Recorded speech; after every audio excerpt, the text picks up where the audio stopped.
Las opiniones y comentarios vertidos en este programa no son responsabilidad de TV Azteca, sino de quien los emite.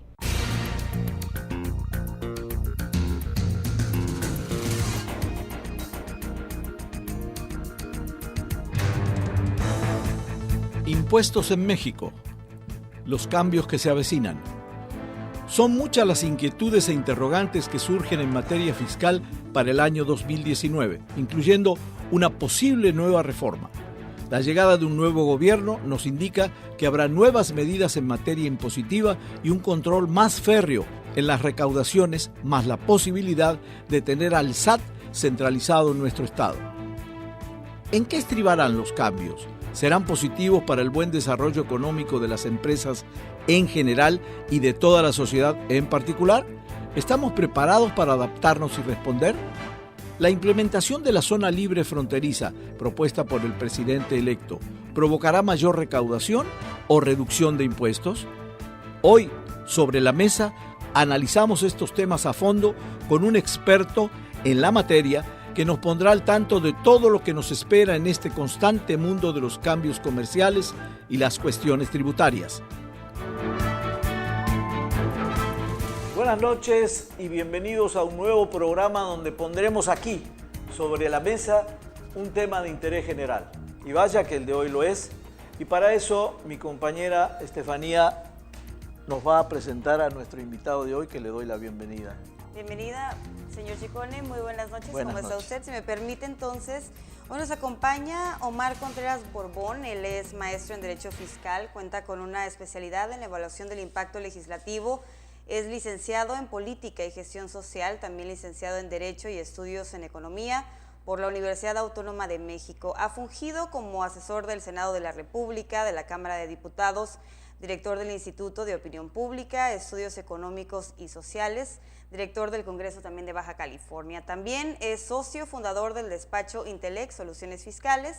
Se ha desempeñado como columnista, comentarista en materia fiscal en diversos medios nacionales. Es el creador del programa de fiscalización en materia en comercio exterior para entidades federativas.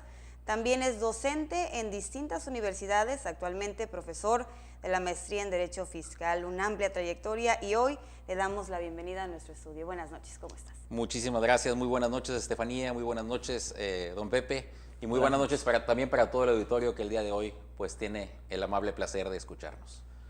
Mira, vamos a empezar por la parte más inquietante. Sí, claro. Porque este es un tema que a todos nos pone en vilo, sobre todo a los que somos legos en la materia, que no la dominamos, y claro, en los últimos meses, bueno, después del 1 de julio, exactamente, se van gestando unas dudas en la gente de la nueva aplicación de impuestos, que si el IVA baja a la mitad, que un montón de preguntas. Lo que complementa esta cadena de dudas es que supuestamente está la versión de que el SAT se instala en Mexicali, que es una de las primeras cuestiones que a mí me llamó la atención, porque siendo Baja California la cuarta economía, tengo entendido, del país, entonces no sé el beneficio concreto que nos traerá o las implicaciones directas que nos traerá el SAT instalado aquí, o va a ser exactamente lo mismo, va a haber más control. Esas son. Te dejo esa duda de entrada. Bueno, creo que el tema genérico, el tema general, la duda o la especulación principal que existe en la propuesta de Andrés Manuel López Obrador, que dicho de paso, este proyecto de nación, que se llama Proyecto 18 en realidad, que se inscribió ante el Instituto Nacional Electoral los primeros meses de este año y que se dio a conocer ampliamente en todos los medios de comunicación a través, creo que fue el 12 de diciembre del año pasado, en el Auditorio Nacional se dio a conocer este Proyecto 18, implicaba un reajuste a la manera en que se estaba gobernando a nivel nacional. En muchas ocasiones muchas personas nos quejábamos principalmente del tema de la centralización, digo, ¿qué está haciendo una secretaría como Semarnat o qué está haciendo Agricultura en la Ciudad de México, ¿no? Y dentro de esta descentralización o esta reestructura administrativa que viene para las entidades federales, para la SEP que se va a Puebla, por ejemplo, para el Instituto de Cultura que se va a Tlaxcala, etcétera. Agricultura se va a Sonora, se va a Ciudad Obregón, Sonora. Qué ciudad tan bonita, por cierto, ¿no? Sí. que se va a Sonora, pues dentro de esta estructura se manejó la idea o la posibilidad de que el SAT, la estructura administrativa de primer nivel, buscara una sede alterna, y la sede que dio a conocer a Andrés Manuel López Obrador en campaña pues fue efectivamente la ciudad de Mexicali, Baja California. ¿Qué implicación tiene? Como contribuyentes, mi estimado Pepe, pues no tiene ninguna, porque todos los trámites que realizan los contadores, que realizamos los abogados incluso, pues son electrónicos, netamente electrónicos. Las declaraciones las presentamos de manera electrónica. ¿Qué sí es lo que va a cambiar? Bueno, pues va a generar un polo de atracción, un polo de inversión diferente en una ciudad como Mexicali, que bueno, dicho sea de paso, pues falta le hace también. Claro. Y en estas ciudades en donde se planeó, se estuvo pensando en dónde colocar las secretarías o las sedes administrativas de las secretarías, pues son definitivamente un verdadero polo de inversión o una posibilidad de que incremente la economía regional, ¿no? Un detonante de la economía regional. Hace poco platicábamos incluso con algunos empresarios inmobiliarios, y ellos ya tienen la idea, por ejemplo, pues de empezar a construir oficinas en la ciudad de Mérida, Yucatán, porque ahí se va a instalar la Secretaría, la Semarnat, y no hay quien esté pensando, pues, ¿quién le va a rentar las oficinas a Semarnat? Y eso definitivamente pues va a generar un detonante en la economía regional, lo va a regionalizar, por supuesto, la vivienda también, ¿no? No se trata de que todo el aparato burocrático, de que toda la estructura administrativa se mueva de sede. Es decir, si pensamos que el 1.500.000 personas que trabajan en la SEP se van a ir a vivir a Puebla, pues estaríamos verdaderamente locos. Claro, claro. ¿Por qué razón? Porque en esas 1.500.000 personas pues van todos los maestros del país, ¿no? Entonces los maestros del país no van a dar clase en Puebla, van a seguir dando clases en sus comunidades y en sus hogares. Sin embargo, la estructura administrativa sí va a cambiar de sede. Y eso creo, mi estimado Pepe, que sí es un detonante para la economía regional. Y que puede ser también un polo muy importante para las personas que radicamos en la Ciudad de México, que tenemos una vida aquí y allá, un pie en las dos partes, pues va a implicar también menos marchas, menos congestionamiento vial, que ahora los trámites, a lo mejor los proyectos productivos, pues vamos a tener que irlos a inscribir en Ventanilla, en Ciudad Obregón, Sonora, en el caso de Zagarpa, por ejemplo, ¿no? Y eso definitivamente creo que es una condición muy positiva, ¿no? Máxime, porque es una exigencia de toda la ciudadanía, ¿no? Que las dependencias se muevan de espacios públicos y que no esté centralizado el poder en la capital de la República nada más, ¿no? O sea, ¿lo ves positivo? Yo creo que es positivo, que es una exigencia muy añeja de la ciudadanía. No lo veo negativo el hecho de que las oficinas administrativas se muevan a la ciudad de Mexicali. Crearía de entrada una posibilidad de que gente con recursos económicos, porque van a tener un empleo fijo, un empleo bien remunerado, porque es el aparato burocrático de primer nivel el que se estaría moviendo a la ciudad de Mexicali, y pues crearía condiciones económicas distintas en la ciudad, ¿no? Hay que pensar entonces quién le va a brindar los servicios, pues obviamente de vivienda, los servicios de escuela para sus hijos, los servicios de salud privados en muchas ocasiones. Entonces todo ese genera un detonante a la economía local y se regionaliza ahora sí el gobierno, ¿no? No se trata de que esté más en contacto con la población en general, sino que el aparato burocrático, el aparato administrativo cambie de sede, ¿no? ¿Se estaría rotando de sede cada determinado tiempo? ¿Ese es el proyecto? No, el proyecto es que las sedes en estos 6 años, bueno, al menos así es el planteamiento, se cambien de lugar. Evidentemente esto es un proceso gradual. Claro. No podemos pensar que el día de mañana ya va a estar, bueno, que a partir del 1 de diciembre ya va a estar despachando completamente el SAT en todos sus múltiples direcciones y sus múltiples dependencias u organismos ya estén despachando en la ciudad de Mexicali. No, tiene que ser un proceso gradual. Por ejemplo, Aduana, que pertenece también a la Secretaría de Hacienda y Crédito Público, la Dirección General de Aduanas, que depende del SAT, pues esa aduanas se mueve a Tamaulipas, ¿verdad? Entonces no viene todo el SAT a la ciudad de Mexicali, ¿no? Esa es una buena aclaración. Sí, claro, es una buena aclaración, ¿no? Claro. Entonces, definitivamente creo que detonaría la economía regional, ¿no? ¿Qué impuestos se reducirían en frontera, Mira, Omar? Pepe, esa es una muy buena pregunta. ¿Por qué razón? Porque cada gobierno que entra, cada 6 años prácticamente tenemos de entrada una nueva reforma fiscal. Con Felipe Calderón vivimos en el 2008 una reforma fiscal, la famosa reforma que que no únicamente, pues, que lo que hizo fue que las empresas tributaran al doble, ¿no? O llevaran una doble contabilidad con el famoso YETU que afortunadamente pues se eliminó en el año 2014. Luego en el 2009 vimos el tema de del incremento del IVA en la franja fronteriza del 10 al 11%. Claro.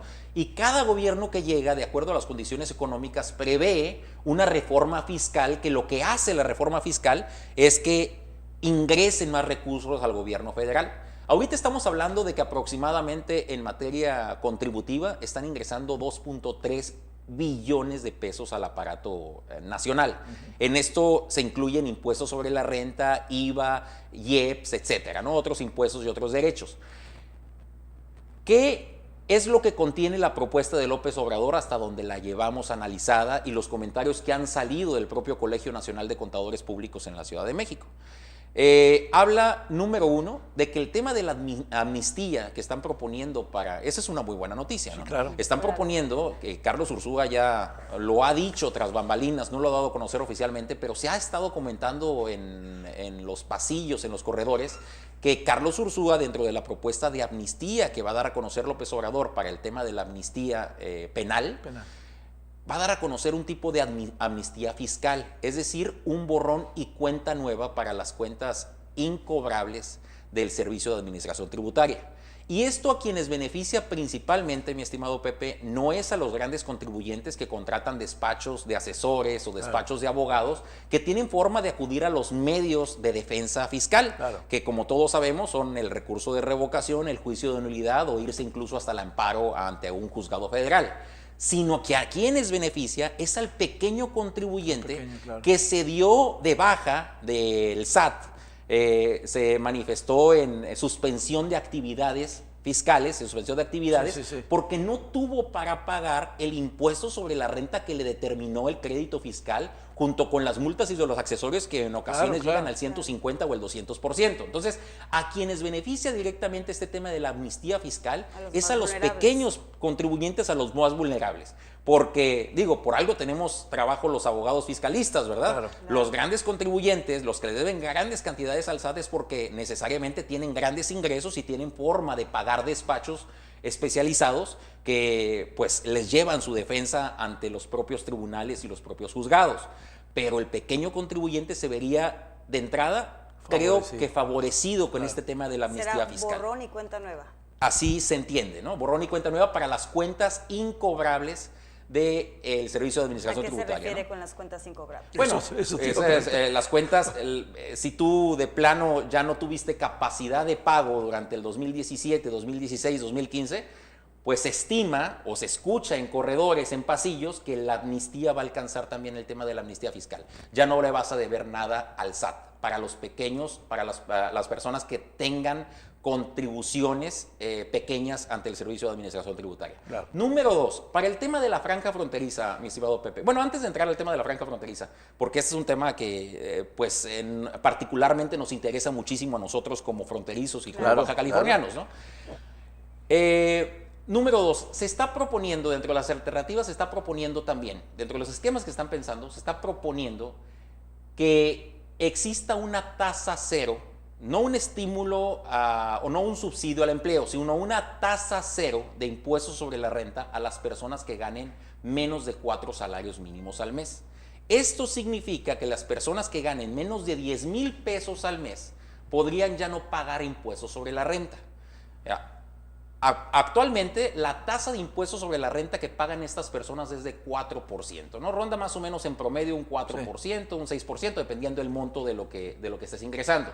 Si tú directamente a una persona que gana, y que se va hasta el 10% dependiendo del monto al que ganes, si tú directamente a una persona que gana 10,000 pesos al mes le dices, oye, no te retengo ISR de 1,000 pesos, sino que esos 1,000 pesos te los puedes gastar en lo que sea, pues genera un efecto que agranda la economía, un efecto multiplicador, un efecto positivo en la economía nacional.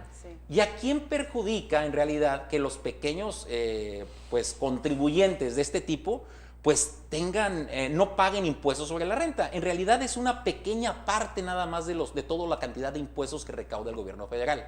Por el otro lado, Por el otro lado, se está pensando también, eso es una noticia pues, que hay que darla a conocer, se está pensando también que eso podría compensarse con un incremento del impuesto sobre la renta en las personas que ganen más de 2 millones de pesos de ingresos anuales, ¿no? Pero son únicamente ideas. En el tema del impuesto sobre la renta corporativo, que es un impuesto, una tasa fija del 30%, ahí todavía no se está hablando de ninguna propuesta. Para el tema de la franja fronteriza, en el caso baja californiano, sí hay propuestas concretas. Número 1, viene una reducción para toda la franja fronteriza, que va desde Tijuana hasta los linderos de Matamoros, ¿no? En el extremo del Golfo de México. En toda esta franja fronteriza norte del país, se piensa reducir el impuesto sobre la renta corporativo, el de las empresas, de un 30 a un 20%.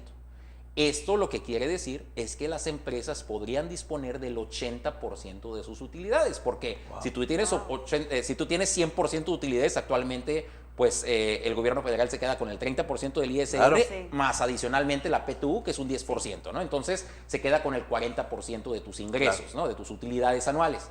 Entonces va a haber una reducción. ¿Esto qué implica para la franja fronteriza? Pues va a implicar evidentemente que las empresas o las personas pues decidan, quizá, va a generarse un polo de atracción a nuevas inversiones a franja fronteriza, como el caso de Tijuana, Mexicali y Tecate, ¿verdad? Perdón que te interrumpa. Empresas extranjeras estarían llegando aquí a la región. No únicamente empresas extranjeras, empresas nacionales también. Si tú tienes una empresa en el interior del país, Estefanía, que está, por ejemplo, en el estado de Michoacán, pues te convendría moverte a Tijuana, Baja California, tu domicilio fiscal. ¿Por qué razón? Tu residencia fiscal. ¿Por qué razón? Porque allá vas a pagar 10% menos de impuestos sobre la renta, que en realidad sería un 33% menos lo que pagarías en franja fronteriza. Y esa disposición ya anunció Marcelo Ebrard, que no entiendo yo todavía la lógica de cómo el próximo secretario de Relaciones Exteriores anuncia esta medida, pues ya dijo que pasaría a partir del 1 de diciembre de este año. Digo, sin reforma fiscal está un poco complicado. Es decir,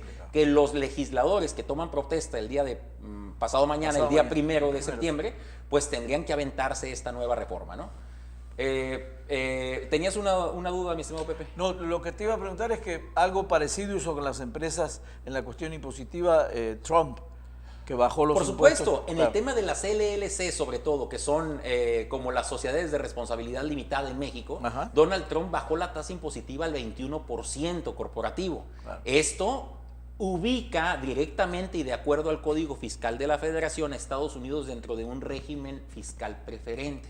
Y de acuerdo a la propia ley o a el propio Código Fiscal de la Federación Mexicana, al artículo 9 te dice muy clarito que cualquier mexicano que se vaya a un régimen fiscal preferente va a seguir siendo residente para efectos fiscales en México. Entonces, esto ya coloca en una situación de atención para el propio Servicio de Administración Tributaria a Estados Unidos como paraíso fiscal. Eso es una implicación muy grave o muy seria. No lo ha dado a conocer así porque no está dentro de la lista de destinos considerados como paraísos fiscales, pero en los hechos, el hecho de haber bajado la tasa al 21%, pues ya coloca a Estados Unidos dentro de la lista que se puede denominar como régimen fiscal preferente. Entonces, ¿qué haría en el caso mexicano? Pues tendríamos un régimen fiscal preferente dentro del territorio nacional, porque en franja fronteriza tendríamos una tasa de impuestos sobre la renta corporativo del 20%, en tanto que en el interior del país una tasa de impuesto corporativo del 30%. En segundo lugar, el tema del impuesto al valor agregado, que ya dio a conocer también Andrés Manuel López Obrador y Marcelo Ebrard. La propuesta de Andrés Manuel López Obrador es bajar a la mitad, que del 16 se vaya hasta el 8% el IVA en la franja fronteriza. ¿Por qué razón? La lógica es la que todo mundo conocemos en franja fronteriza. Aquí ya fuimos golpeados nosotros por el CIAB en su momento, por el control de dólares. El control de dólares era imposible, ¿te acuerdas? En una época cambiar dólares hasta en casas de cambio, te pedían prácticamente hasta el acta de defunción, ¿no? O sea, todo te pedían, ¿no? Y bueno, fuimos muy golpeados por medidas centralistas que lo que hacían era desconocer nuestra condición de fronterizos, porque aquí estamos en una megalópolis que en realidad no somos 1,5 millones o 1 millón de residentes en Tijuana y Tecate y Rosarito, sino que somos 5 millones de residentes o más de 3 millones de residentes, contando toda la zona conurbada de San Diego y sus ciudades aledañas, ¿no? Muchos más, claro. Muchos más. Entonces, Pepe, creo que ahora esta nueva medida que está dando a conocer el gobierno, que pareciera, por cierto, que ya está gobernando, aunque entra en funciones hasta el 1 de diciembre. Es lo que noté. Sí, por supuesto. Ya hay un presidente ausente, que es Enrique Peña Nieto, que pues dejó ir el poder, o lo concedió, no sé si hubo... Traspaso acelerado, Pues ¿no? un traspaso acelerado, o muchos hablan de una negociación, una Sí. concertación. Por cierto, positivo desde la lógica del presidente Enrique Peña Nieto, porque el hecho de no haber reconocido el triunfo electoral tan contundente que se dio el pasado 1 de julio a favor de un movimiento distinto o de la oposición real, pues hubiera ocasionado volatilidad en la moneda, Claro, volatilidad claro. en los mercados, Sí. y el hecho de haberle concedido tan rápido el gane a Andrés Manuel López Se lo Obrador, debemos creo- agradecer, Sí, claro. por supuesto, se lo debemos agradecer porque generó mucha seguridad jurídica y mucha seguridad en los mercados y mucha seguridad en la economía pues nacional, ¿no? A los que nos tocó ver cambios de gobierno, creo que fue el más terso, Sí, el más sí, sí, suave. así es. Tenue. La transición fue, ni se notó. Y de parte Así de es. todos, hasta de los mismos candidatos el mismo día. Por supuesto, Nunca se Estefanía. había visto Y- que le dieran el gane a los 3 minutos de salir los resultados. Es que fue muy Sí, contundente. sí, por supuesto, fue muy contundente, ¿no? La victoria. Y eso también legitima muchísimo al próximo gobierno, porque entonces sus propuestas llegan con una base de legitimidad del 52% de la población que acudió a las urnas, que dicho sea de paso, pues acude el 70% en promedio a Sí. las urnas. Acudió mucho también en esta votación a las urnas. No es la mayoría de la población, pero sí es la mayoría de las personas que fue a votar, ¿no? A las urnas. Entonces, baja el IVA fronterizo al 8%. ¿Esto qué va a generar? Va a generar que todas las empresas con residencia fiscal en franja fronteriza, que es esta línea o esta línea paralela que corre a los Estados Unidos de entre 20 y 30 kilómetros, todas las ciudades que estén comprendidas en esa zona, pues tendrán un IVA diferenciado del 8%. No alcanza a Mexicali. A Mexicali, claro que sí. Perdóname. No alcanza Ensenada. Bueno, habría que entender qué es la discusión que viene, porque eso es lo que debemos de exigir ahora a los bajacalifornianos, ¿no? La discusión que viene es si se va a contemplar zona fronteriza o únicamente franja fronteriza, porque hay una diferencia. Claro. En la propia ley aduanera. La ley aduanera nos habla de que puede existir una zona fronteriza, y la zona fronteriza es el estado de Quintana Roo, las 2 Baja Californias. Esas son esas son los estados que podrían estar comprendidos dentro de este régimen, si así se solicitara pues al propio Ejecutivo Federal. Entonces hay que pedirle al Ejecutivo Federal, a Carlos Ursúa, su próximo secretario de Hacienda y Crédito Público, y a Marcelo Ebrard, que por alguna razón está metido en el ajo, ¿no? O en el tema, pues que contemple también a estas ciudades que son pequeños en comparación al tamaño que tienen Ciudad Juárez, que tienen Tijuana, que tienen Mexicali, ¿verdad? Pero que mucho ayudarían a que fueran un detonante de la economía regional, ¿verdad? Claro. Tiene una política de incremento en cuanto a las inversiones en desarrollo urbano que va a hacer el gobierno federal. Hablan de y creo que aquí nos hace muchísima falta en Tijuana, ¿no? Hablan de regularización de la tenencia de la tierra. Nosotros que vivimos en Tijuana, o que conocemos muy bien Tijuana, pues sabemos que el problema de la tenencia de la tierra es gravísimo en las ciudades fronterizas de México, ¿no? En el caso de Tijuana, el caso de Ciudad Juárez, el caso de Reynosa, el caso de Matamoros, es muy grave el problema de la tenencia de la tierra. El gobierno federal de López Obrador pondrá, de acuerdo a la carta, al manifiesto que ya fue dado a conocer, especial énfasis en el problema de la tenencia de la tierra y en el desarrollo urbano que debe darse en la región o en la zona fronteriza. ¿Por qué? Porque definitivamente, como todos sabemos, es un gran problema, mi estimado Pepe, pues lo que vemos nosotros a diario aquí en la zona del río, ¿verdad? Sí, claro. Entonces, viene una gran inversión para la zona fronteriza del país, para toda la región fronteriza del país, y pues esperemos que estas medidas, junto con otras más que vamos a ir dando a conocer, pues sean para bien y provecho de los propios mexicanos y de la propia economía nacional. Yo espero que sí. A mí me preocupa mucho más el desarrollo que el crecimiento. Las ciudades crecen, hasta los cementerios crecen. El problema es el desarrollo que implica otro tipo de cosas, implica planeación. A mí, el que crezca esta ciudad en edificios y todo es Que fantástico. ya no cabemos aparte. El problema es dónde vamos. El problema es que haya hacinamiento dentro de Sí. poco, de tanto estar pidiendo que vengan inversiones, necesitamos una mejor planificación, pero lo vamos a dejar para Así es. el regreso porque ya se nos fue No, la sí, primera. perdóname, la no, primera Pepe, media Estefanía hora, y- No, la primera media hora, fantástico, ya se nos fue, así que no se vaya, por favor, que viene lo mejor.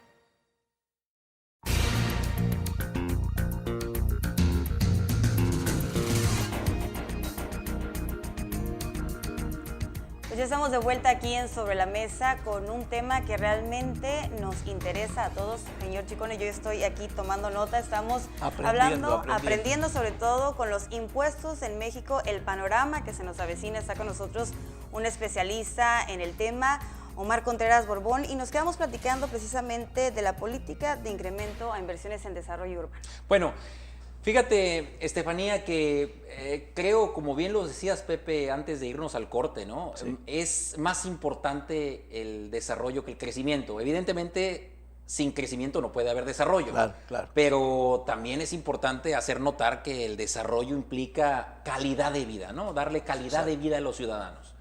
El especial énfasis dentro de las 8 medidas para la franja fronteriza del país que está implementando pues el próximo gobierno, que pareciera que ya está en funciones, el de Andrés Manuel López Obrador, es el programa de planeación urbana, ¿no? Comentábamos, la escrituración de predios en la región fronteriza, en la franja fronteriza, para eliminar el grave problema que tenemos, sobre todo en el tema de Tijuana, con la tenencia de la tierra.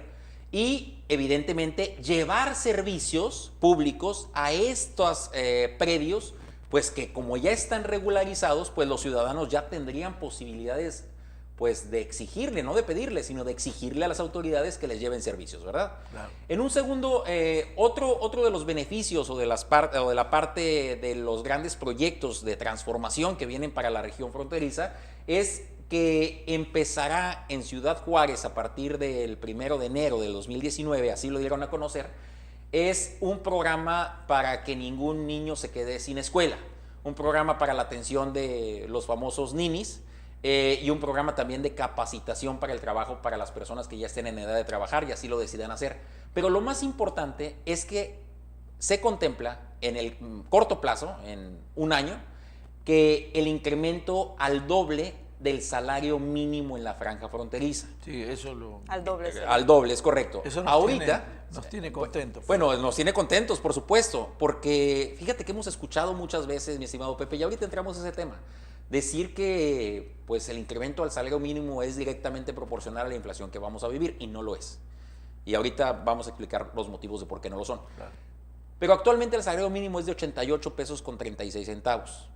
Más probablemente lo que le vaya a elevar, lo que se vaya a acumular de inflación. Entonces estaríamos hablando de que para el próximo año, por lo menos en la franja fronteriza, estamos hablando de que un asalariado con el salario mínimo estaría ganando ya 175 pesos.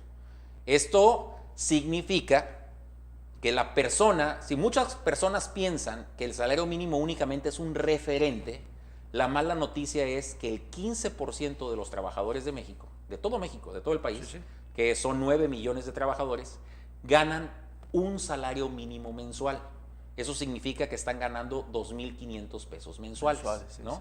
Y de acuerdo a las propias cifras del Coneval, una familia necesita para alcanzar la línea de bienestar al menos 12,000 pesos al mes. Claro. Es decir, que necesita 4 ingresos mínimos para poder proporcionarle calidad de vida mínima a su familia, de Claro, subsistencia, claro. ¿no? Claro. Entonces, Sí. no alcanzamos todavía la línea de bienestar establecida por Coneval. No alcanzamos todavía la canasta básica. Ve que nada más que preocupante, ¿no? Pero, sin embargo, si lo que sí estamos haciendo es colocar en condiciones más competitivas a la población más pobre del país. Y adicionalmente a esto, mi estimado Pepe, el 52% de los mexicanos, hay 32 millones de trabajadores que ganan menos de 5,000 pesos mensuales, que son 2 salarios mínimos. Entonces, es muy preocupante, es bastante preocupante. Claro. ¿Por qué? Porque la riqueza se sigue concentrando, el 90% de la riqueza nacional se sigue concentrando solamente en el 4% de la población. Sí. Entonces, No, creemos que el desarrollo, crecimiento, que no está ligado necesariamente con desarrollo, pero que si queremos ligarlo con desarrollo, pues esta propuesta que trae el gobierno de Andrés Manuel López Obrador es muy positiva, porque entonces se democratizaría o haría equitativo el crecimiento económico nacional, y eso generaría condiciones de desarrollo para los ciudadanos y para los trabajadores en México, ¿no? En teoría suena fantástico. Claro, por supuesto. Ahora a la hora de la praxis, a ver Digo, si- por supuesto, digo, esto, el salario mínimo en México también se va a incrementar. No es únicamente una condición exclusiva de la franja fronteriza. La propuesta del proyecto 18 de Andrés Manuel López Obrador es que al término del sexenio, al término del mandato en el año 2024, el salario mínimo esté por lo menos en 171 pesos más la inflación acumulada. Esa es la propuesta de Andrés Manuel López Obrador. Es decir,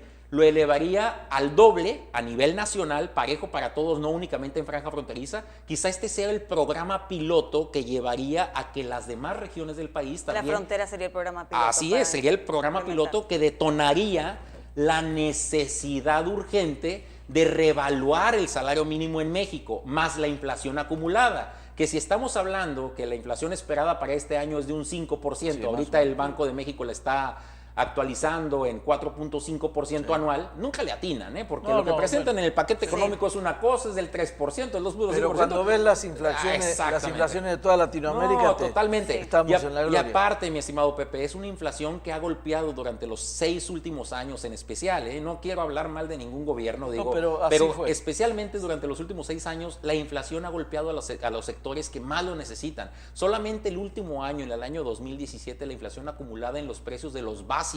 ¿Qué me refiero a los básicos? El precio, pues, de lo que comemos, de lo que come el ama de casa, fue del 18%. Cuando nos dice el gobierno federal, oye, tuvimos una inflación del 6.7%, controladísima. No, espérate, controlada para ti, gobierno, pero a mí como a mí como padre de familia o a las amas de casa les está costando por año 18% más adquirir claro. Sí. los productos básicos que tienen que llevar a su mesa. Digo, a una familia, ¿para qué le interesa que el cobre cueste menos, o que el acero cueste menos, o que el aluminio cueste menos, o que el plástico cueste menos, si finalmente lo que se llevan a la boca, lo que comen sus hijos, pues cuesta cada vez más? Solamente el gas LP subió 35% el año pasado, la cebolla el 52%, el jitomate el 36%. Entonces, son productos básicos que lo que están haciendo es mermar los bolsillos de los mexicanos más pobres. Y creo que una de las medidas para poderlo contener o para poderlo enfrentar es definitivamente el tema del salario mínimo. No todos los mexicanos, que eso es algo positivo también, no todos los mexicanos ganan el salario mínimo. Sin embargo, sí habría 9 millones de mexicanos, que son el 15% de los trabajadores en México, que se verían directamente beneficiados de esta medida. Déjame hacerte una pregunta que la tengo y si no se me va a ir. El problema del comercio informal, que quiere decir la gente que no paga impuestos, sigue siendo una base fuerte, sigue siendo una base muy amplia en el sentido de no contribuir a la recaudación, porque también escuchamos que, y no el gobierno que está por irse, sino de varios gobiernos, que el grave problema es la recaudación. Sí. Es decir, pagamos impuestos muy pocos, o pagamos impuestos y hay mucha gente que no paga impuestos, mucha gente que tiene comercio informal que no paga impuestos. ¿Va a cambiar eso también? ¿Van a ejercer Que otro finalmente tipo de muchos control? de ellos no pagarán impuestos con esos nuevos Sí, proyectos. sí, claro, mira, quienes estuvimos a favor en parte, no en todo, quienes estuvimos a favor de la reforma fiscal de Enrique Peña Nieto, que fue impulsada sobre todo para el tema de la formalización de los empleos, creímos en un primer momento que esto llevaría a que más gente cotizara en el Seguro Social, que más gente tuviera acceso a vivienda a través de los créditos de Infonavit, pero no sucedió así.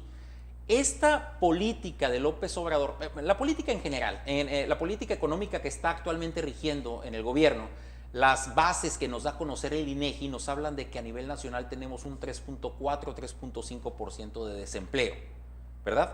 Pero ¿cómo es posible que en 3.4, 3.5% de desempleo únicamente haya 52 millones de trabajadores formales en México? Claro. Cuando estamos hablando de 80 millones de población económicamente activa. Entonces, las cifras no dan. ¿Qué son los demás? Son subocupados, subempleados, los franeleros, los que tienen un ingreso, y ellos ya por el hecho de ser franeleros, de tener un espacio en donde trabajar o llevar de pronto una comisión, una pequeña comisión, llevar alimento, llevar un ingreso a su familia, pues ya no están considerados como desempleados en México. Y esa es una política pues muy restrictiva porque no atiende la realidad de la condición de la población. Porque esa persona no le estamos permitiendo tener otros beneficios como es acceso a la salud, acceso a la vivienda, etc. Y esa es una cuestión muy preocupante. Creo que parte de esta política, el hecho de incentivar a las empresas, mi estimado Pepe, digo, tú eres empresario, además de ser un excelente comunicador, amigo y todo, pues eres empresario también. Si de pronto a ti te dice el gobierno, oye, mi estimado Pepe, pues te voy a dejar de los impuestos que me pagas, de impuestos sobre la renta, te voy a dejar el 33%. Haz con ello lo que quieras.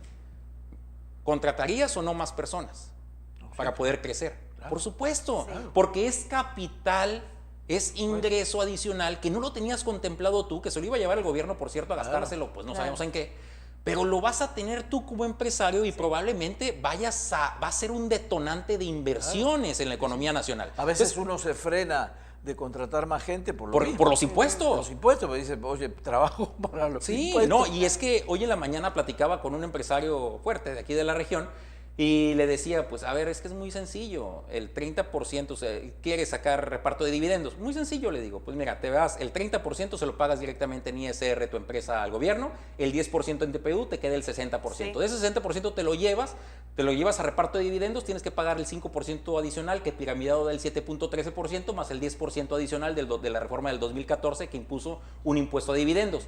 Es decir, las personas, los accionistas de las empresas se vienen quedando como 54 pesos de cada 100 pesos de utilidades. Y es todo lo que se llevan. Prácticamente mejor entrégale la casa al gobierno y que se quede hasta con tu mujer y tus hijos para que ellos los mantengan, ¿verdad? Eso es lo que está sucediendo en México. Entonces es una política restrictiva y este tipo de alicientes dan lugar a que exista mayor inversión productiva a nivel nacional y a nivel fronterizo también. Ahora, regresando al tema de las personas más vulnerables que comentábamos ahorita, ¿se tiene un porcentaje de cuántas personas realmente de estas que se ven afectadas por la canasta básica o por los precios que suben, pagan impuestos?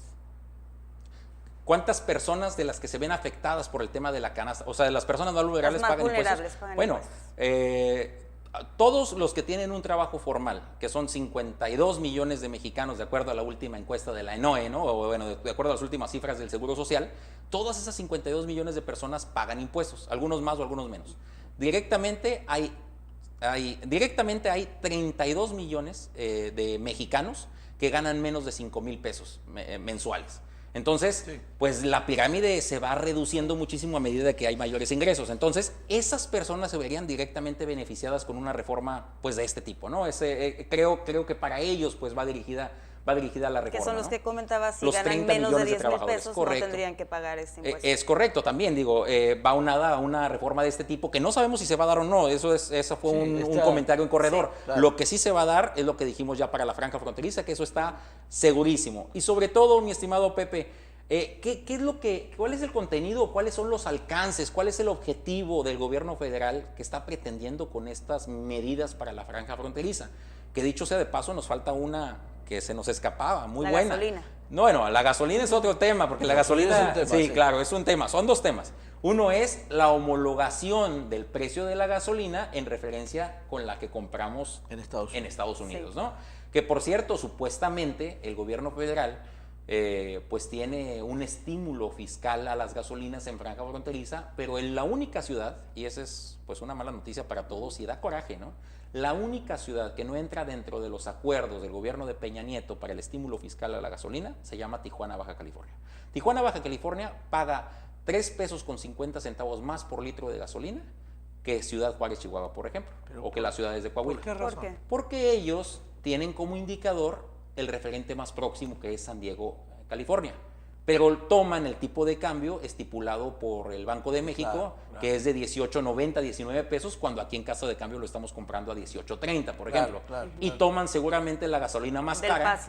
y no la que compramos pues en una tienda de autoservicio muy grande que tenemos que hacer una larga cola en Estados Unidos porque es la gasolina más barata. Entonces toman la referencia, la peor referencia para nosotros homologarnos el precio de los combustibles. La propuesta de López Obrador es homologar los precios de los combustibles con nuestro referente próximo y que sea más conveniente para los ciudadanos, ¿no? ¿Y sí sería conveniente en este caso? Por supuesto que sí, porque nada más le faltaba a este gobierno que ya se acabó, al de Peña Nieto, y ya se acabó, ¿no? Al gobierno de Peña Nieto, pues que hasta en las aduanas hasta se fijaran en cuántos litros de gasolina regresábamos de Estados Unidos a México, ¿no? Porque ya era lo único que faltaba de fiscalizarnos, ¿no? Porque las reformas fueron demasiado agresivas y ahorcaron demasiado a la economía regional. Claro. Y un segundo punto, además de la homologación de los precios de los combustibles que está proponiendo López Obrador, es recorrer las aduanas entre 20 y 30 kilómetros a lo largo de la línea paralela con Estados Unidos, generando así una zona libre en toda la zona fronteriza, en toda la franja fronteriza con Estados Unidos. O sea, más de 30 kilómetros. Hasta 30 kilómetros. Hasta 30, sí. ok. Es decir, que la aduana que conocemos en el Chaparral, así se entiende la propuesta. Hay que ver en los hechos cómo se materializa y cuándo se materializa. Si la aduana se trasladaría a 30 La aduana se traslada a 30 kilómetros tierra adentro para estar a lo mejor pues ya en los linderos, pues en donde está actualmente la de Sonoita, por ejemplo, en Sonora, ¿verdad? Sí. O sea, está a 30 kilómetros separada de la franja fronteriza, de la línea divisoria con Estados Unidos. Esto genera de facto y en los hechos una zona libre. La famosa zona libre de que nos hablaban pues nuestros papás o nuestros abuelos, que existía en Baja California, en donde no había aduanas, en donde podías traer lo que sea, pues se vuelve una realidad ya con la propuesta de López Obrador, porque el hecho de no tener autoridad que te controle de Estados Unidos, cuando pasas de Estados Unidos a México y que no tengas quien te exija y quien vea lo que traes. Estamos hablando únicamente de esos 30 kilómetros. Nada más 30 kilómetros, es correcto. Pero se verían directamente beneficiados Tijuana, claro. Mexicali, Tecate en el caso de Baja California, Nogales, San Luis Río Colorado, que por cierto, San Luis Río Colorado, la gasolina en San Luis Río Colorado está a 2 pesos más barata que en Mexicali. Es verdad. ¿Cómo es posible, no? Si están pegaditos, están a 30 kilómetros de distancia, ¿no? Bueno, se verían beneficiados con esta medida Nogales, se vería beneficiado Ciudad Juárez, etcétera, Agua Prieta, Sonora, todas las ciudades del Red Eagle, Piedras Negras, Matamoros, Reynosa, todas las ciudades fronterizas se verían beneficiadas con esta, Nuevo Laredo, ¿no? En Tamaulipas, se verían beneficiadas con esta medida de recorrer las aduanas 30 kilómetros, hasta 30 kilómetros tierra adentro. Y en los hechos, Estefanía, tenemos una zona libre. Porque no únicamente estamos hablando, es aduana, finalmente es aduana, no es únicamente de traslado de mercancías, sino también de traslado de servicios, porque entonces tendremos una zona libre de libre acceso de personas y de personas y de enseres de mercancías de Estados Unidos hacia México, y con esa misma responsabilidad y con esa misma franqueza, que por cierto es a veces muy difícil entrar al pensamiento de Donald Trump en Estados Unidos, pues sí tendríamos forma de exigirle a los estadounidenses pues que por lo menos en el tema del traslado de mercancías y de servicios, pues también se lo exijamos a la región fronteriza de los Estados Unidos, ¿verdad? Claro. Porque si hay devenida, pues tendríamos nosotros cómo exigirle al gobierno estadounidense que haga exactamente lo mismo. Visualmente, ¿cómo se vería? Visualmente, ¿cómo se vería? Que los autos chocolate, por ejemplo, que circulan en la ciudad de Tijuana, que son muchísimos, pues dejarían de ser chocolate para ser autos regulares. Así se entiende la propuesta. No sabemos si en los hechos exista una exclusividad o un excluyente para los autos chocolate, pero los autos chocolate dejarían de ser chocolate en la región fronteriza. Ahora, dentro de este paraíso ideal que nos está pintando, que es muy vecino a la realidad, también está la industria nacional. También no puede haber bronca con la industria nacional, que digas, entonces toda la franja fronteriza ya no me va a comprar un refrigerador, un aire acondicionado. Pues sí, digo, creo que pues una aquí cosa por la otra. Sí, pues es un programa piloto, ¿no? O sea, creo que el gobierno de Andrés Manuel puso el énfasis en la zona fronteriza, ¿no? En la región fronteriza del país. Y tendría que ser esto, mi estimado Pepe, pues un detonante, un polo de atracción de inversiones para la zona fronteriza, pero un detonante finalmente para todo el desarrollo nacional. porque entonces las industrias extranjeras encontrarían muy cercano al mayor consumidor mundial, que es Estados Unidos, encontrarían en dónde colocar sus inversiones. Porque si yo las coloco mis inversiones en Juárez y me las van a comprar pues en Estados Unidos, pues es un aliciente, es un buen aliciente. Y por el otro lado, a nivel nacional, creo que Querétaro o Estado de México o Chiapas, pues exigirían más que nada pues también el mismo trato, ¿verdad? Claro. Sin embargo, aquí tenemos una condición distinta, mi estimado Pepe. Número uno es la cercanía con los Estados Unidos, cosa que ningún otro gobierno, durante los últimos gobiernos, pues había puesto el ojo en nuestra vecindad con los Estados Unidos y nuestra condición de fronterizos. Aquí tenemos un clima muy adverso y un clima distinto al del resto del país, no en Tijuana, sino en Mexicali. En Mexicali los recibos son mensuales. Los recibos son de 5,000 pesos por mes por familia. Terrible. El agua que pagamos en esta zona del país es 3, 4, 5 veces más cara que en el resto del país. Entonces tenemos una condición distinta y no necesitamos que nos consideren distintos al resto del mexicano, pero sí somos diferentes. Claro. Nuestra propia condición de fronterizos y nuestra cercanía con los Estados Unidos nos da una condición geográfica, una condición social distinta a la del resto del país. Entonces exigimos respeto a nuestra soberanía, a nuestra forma de vida, pero no dejamos de ser mexicanos. ¿Qué estamos proponiendo? ¿Qué se está proponiendo con estas reformas? Número uno, mi estimado Pepe, es que existan 10,000 millones de dólares de inversión extranjera directa en la zona fronteriza y un crecimiento del 4% del Producto Interno Bruto a nivel regional. Esas son las metas, creo que son bastante alcanzables, las metas bastante alcanzables del gobierno federal, pero además están proponiendo que exista una inversión total en toda la zona fronteriza en cuanto a los programas de desarrollo, etcétera, que superan los 100,000 millones de pesos. Entonces, tenemos 100,000 millones de pesos de inversión en desarrollo urbano, tenemos 10,000 millones de dólares de inversión extranjera directa porque van a llegar pues más recursos, y tenemos 4% de incremento en el Producto Interno Bruto a nivel regional. Mira, es que es un montón de información y este hombre sabe muchísimo de todo el tema, y yo creo que el más beneficiado es el público que nos está viendo, porque se va a llevar una cantidad de información impresionante, no nos queda demasiado tiempo. La pregunta que tenía es, ¿el gobierno saliente o el que ya salió prácticamente deja la casa en orden en materia fiscal? Híjole, ¿deja la casa en orden en materia fiscal? Sí, o sea, la deja con una muy buena recaudación. Correcto. Si lo que queremos decir es que si está cobrando muy bien impuestos, los está cobrando extraordinariamente bien, mi estimado Pepe. Si comparamos los impuestos que se están cobrando actualmente de 2.3 billones de pesos, si los comparamos en el tiempo, si comparamos el presupuesto de egresos que tiene el gobierno federal actualmente, que es de 5.3 billones de pesos, en comparación con el que tenía Carlos Salinas de Gortari en el último año de su gobierno, si lo comparamos a cifras reales, aquel tenía 900 millones de pesos, no alcanzaba el 1 billón. O sea, han quintuplicado la capacidad de gasto del gobierno federal. Wow. Pero este gobierno, en materia fiscal o en materia más bien financiera, deja una deuda irremediable para todos los mexicanos, que se llama deuda pública, que la vamos a pagar todos los mexicanos. En materia de deuda pública, este gobierno endeudó al país como ningún otro. Entonces, superamos los 11 billones de pesos de deuda pública. O sea, tenemos no gastar 2 años, estamos endeudadísimos en el país, no tendríamos que gastar, el gobierno no tendría que gastar nada más que pagar pura deuda durante 2 años para poder saldar la deuda pública. 10% del presupuesto federal se va solamente en el pago de intereses de la deuda. Y este gobierno, como ningún otro, elevó al doble la deuda pública que dejó Felipe Calderón. Pero Felipe Calderón también elevó al doble la deuda que heredó de su antecesor. Estamos hablando que todos están doblando la deuda del antecesor. Por supuesto, ¿no? Y bueno, estas son las medidas, mi estimado Pepe, y creo que las medidas de López Obrador. Adicionalmente, yo sé que ya nos tenemos que ir, se nos acabó el tiempo, fue muy cortito. Oye, 1 hora nada más, mi estimado Pepe. Ni café me ofreciste, por cierto.